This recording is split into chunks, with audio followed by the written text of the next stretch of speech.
சிம்பிளாக ஈஸியான பருப்பு உருண்டை குழம்பு எங்கள் ஸ்டைலில் எப்படி பண்ணலான்னு பார்க்கலாம். எங்கள் வீடியோ பார்க்குறதுக்கு முன்னாடி எங்கள் வீடியோவுக்கு ஒரு லைக் கொடுங்க, எங்கள் வீடியோவை சப்ஸ்கிரைப் பண்ணுங்கள். வாங்க இந்த சிம்பிளான டேஸ்டியான பருப்பு உருண்டை குழம்புக்கு போகலாம். குழம்புக்கு ஃபஸ்ட்டு ஒரு கப்பு துவரம் பருப்பு போட்டிருக்கேன், ஒரு கப்பு கடலைப்பருப்பு போட்டிருக்கேன், அரை கப்பு பாசிப்பருப்பு. இப்போ இதை மூணையுமே தண்ணி ஊற்றி நல்லா அலசிட்டு ஒரு அரை மணி நேரம் ஊற வச்சுருவோம். நம்ம ஊற வச்ச பருப்பெல்லாம் நல்லா ஊறிடுச்சு. இப்போ தண்ணியே இல்லாமல் எடுத்து மிக்ஸி ஜாருக்கு சேர்த்துக்கிடுவோம்.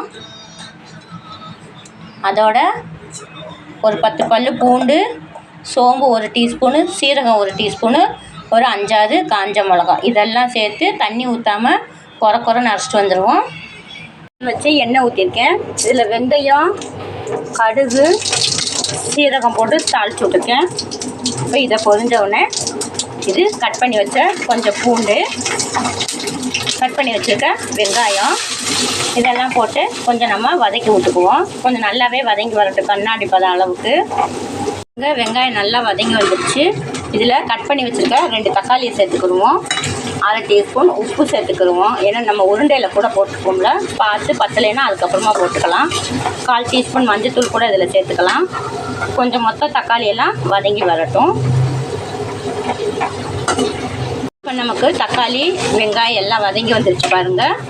இப்போ தக்காளி கூட நல்லா வெந்துருச்சு. இதில் 2 டீஸ்பூனு குழம்பு மிளகாத்தூள், 2 டீஸ்பூன் தனியா, 1 டீஸ்பூன் தனி காரப்பொடி இதை போட்டு ஒரு தடவை இப்படி பரட்டி விட்டுக்கிடுவோம். பரட்டி விட்டு நான் ஒரு நெல்லிக்காய் சைஸு புளி ஊற வச்சு தண்ணி எடுத்துருக்கேன். அதை இப்போ இதில் சேர்த்துக்கலாம்.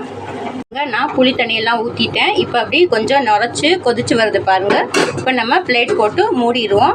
புளியோட பச்சை வாசனையெல்லாம் போய் வரட்டும் கொஞ்சம் நேரத்தில். நல்லா கொதிச்சு வரும் பாருங்கள். இப்போ இதில் நான் உருண்டை குழம்புக்கு இந்த மசாலா அரைச்சையில் அதுலேருந்து ஒரு உருண்டை எடுத்து தண்ணியில் கரைச்சிருக்கேன்.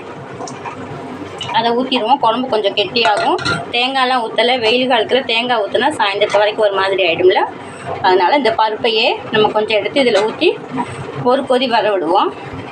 பருப்பு இருக்குல்ல, இதில் வெங்காயத்தையும் கருவேப்பிலை கொத்தமல்லி எல்லாத்தையும் போட்டு நல்லா பிசைஞ்சு உருண்டையை உருட்டிக்கலாம். ஒரு 2 வெங்காயத்தை கட் பண்ணி போட்டிருக்கேன்.